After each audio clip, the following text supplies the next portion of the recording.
Hello and welcome to the definitive tier list of your favorite VTuber archetype, me. Wait. I mean Evil Twins, or Live Twins, as they're a joint archetype. Here we have the list, same as usual, and to not cause much further delay, we can just start right now. So Evil Twins are a link-based archetype that have a variety of different types designed to go into their linear combos and play for a more control-based style.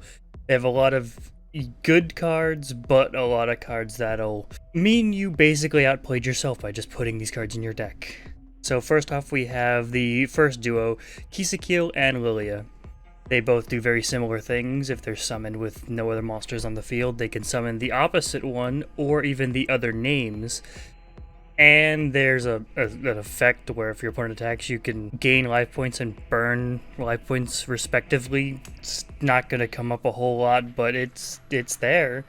Ultimately, though, they're your starters. And your starters, in order to play this deck, they're going to have to be staple cards.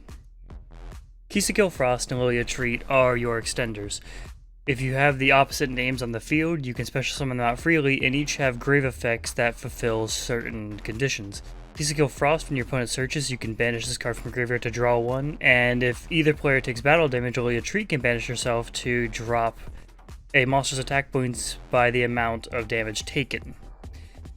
Ultimately, drawing one is a lot better than a battle trick, so Frost can be a staple, while Treat kind of needs to be an okay not upset to have just because her grave effect's not very useful. Often you cut her in less numbers than Frost, but you need your extenders anyway if you're going to play through hand traps. For the last main deck monster, we have the intended boss monster for the archetype, that being Evil Twins, Kisakil, and Lilia. Both of them together at a 3300 stat line, which is respectable. It has the ability to remove a Kisakil and a Lilia on your field to summon itself out and effectively evenly match your opponent until they have 2 cards, which is okay, and it's been a lot easier to justify running this with the more recent support, but it's really not very useful. Letting them keep 2 cards is not too impactful. They can keep a lot of their best playmakers that way. But it is a very big body, and it actually not too hard to summon with the new support, so run her if you really want to play a much purer build. On to the Link monsters. Evil Twin Lilia and Evil Twin Kisakil. Both have effects that summon the opposite name from grave, including the smaller ones, but each have an effect if they're summoned with the other one out on the field. Lilia pops cards, and Kisakil draws cards. It really doesn't get much more complicated than that. It's debatable whether or not you can call them staples or busted, but they're probably... their effects aren't too crazy. They probably go on the top end of staples. What really deserves busted, though... Lilia can stay up here because she's disruption. Lilia can stay up here because she's disruption. The actual boss monster and the card that pushes this deck over the edge is Evil Twin Trouble Sunny. They're definitely going to be busted, as you can tribute them to summon both of the Evil Twin names from your graveyard, and that immediately leads into a pop and draw, which is resource and destruction. On top of that, it can be used as non-target, sending removal on its banish effect. It can even set up your original boss monster, being Evil Twins Kisakil and Lilia. It does pretty much everything you want it to do, and more. Don't leave the home without 3 of these. Next we have the spells. First we have the field spell Live Twin Channel. Live Twin Channel is kind of ass. All it does is negate attacks if you tribute Kisakil and Lilia monsters, and during the end phase you can shuffle one of the names from grave into the deck. If you have no monsters, you can add it to hand. You're almost always having monsters, and that shuffle doesn't get you any amount of resources, and it's not like you were that hard up for disrupting attacks to begin with.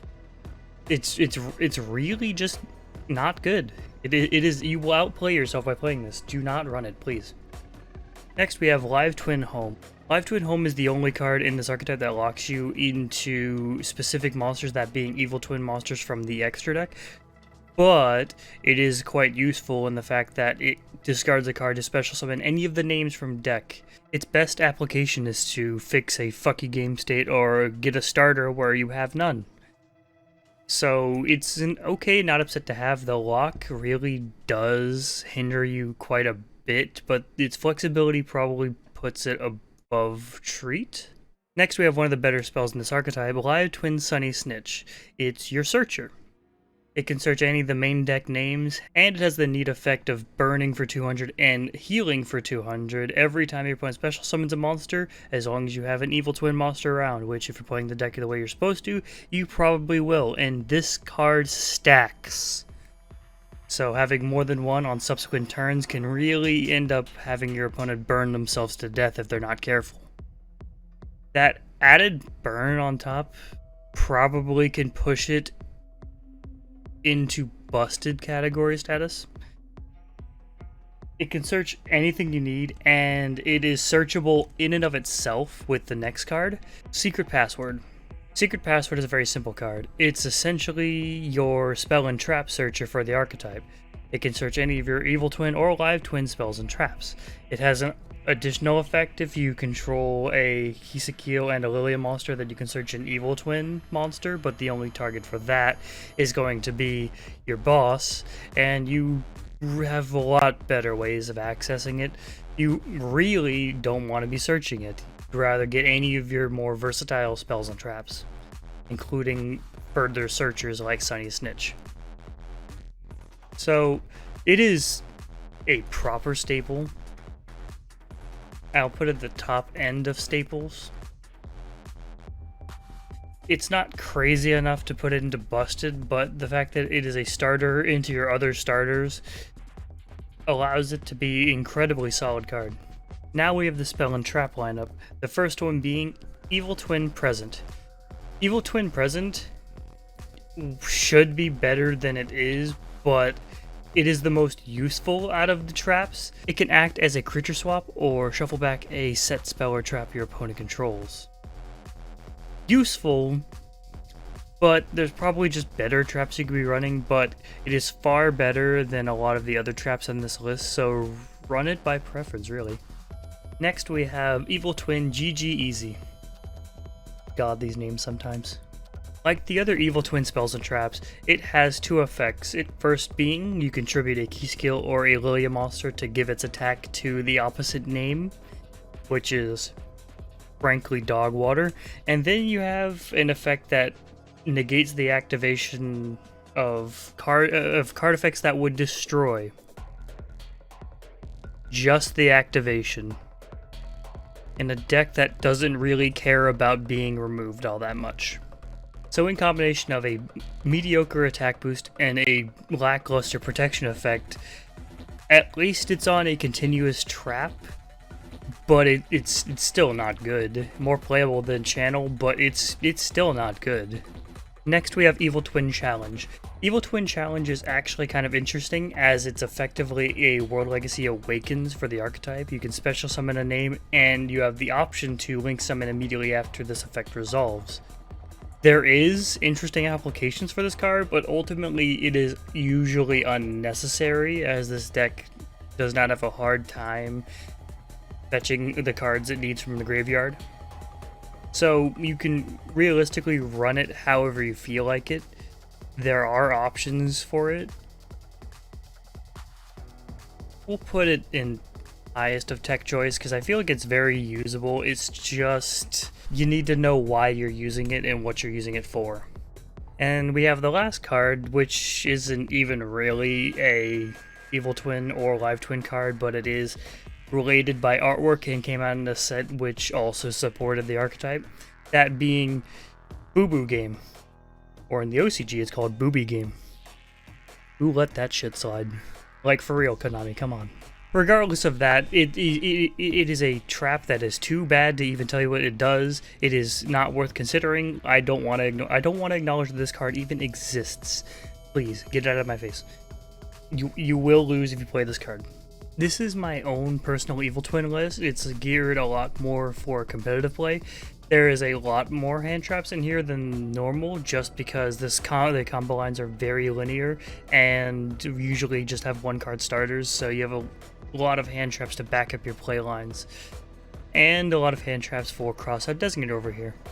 So first we have 3 Kisakil and 3 Lilia, your starters for the deck, 2 Frost, 2 Treat, your extenders, and we have 3 Gamma and 1 Driver. Usually your combo lines start with Secret Password into Sunny Snitch. If they throw an Ash at either one of these, you can hit it with a Gamma and get a free plus. 2 Joyous Spring, 1 Valor, 1 Nibiru, ratios mainly just for the crossout. 1 Call by the Grave because hand traps really do kind of stop this deck from working. A Desires for free pluses. 2 Home because you don't want too many of these. 3 Sunny Snitch and 3 Secret Password. 1 Monster Reborn, 3 Crossout because you really don't want to be hand trapped. 2 Triple Tech and 3 Imperm, as long as 3 Solemn Strikes. Really, you can slot this in for any other good trap that you wanted to run, and you can run hand trap lineups of pretty much whatever you wanted to run. A lot of this is just kind of for the crossout. Onto the extra deck, we have 2 Kisakil, 2 Lilia, 3 Trouble Sunny. Such a good card. At points in time, I have considered cutting it down to 2, but there's a lot of times where the third copy has came up. It's way too good to cut.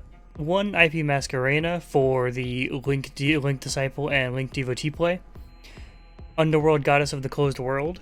This card is kind of crazy in this deck because this deck can summon this with relative ease, especially using your opponent's monsters, so a great consideration to have. Unicorn and Phoenix for your Masquerena plays and just general removal. Access code because we need a boss. And Omega before the Gammas. And that's the list. If you have any ideas on other archetypes I should cover or any ways I can improve this, let me know in the comments. I have a Twitch that I stream on infrequently and a Twitter that I post pictures of my puppy on. Maybe I should do that more frequently.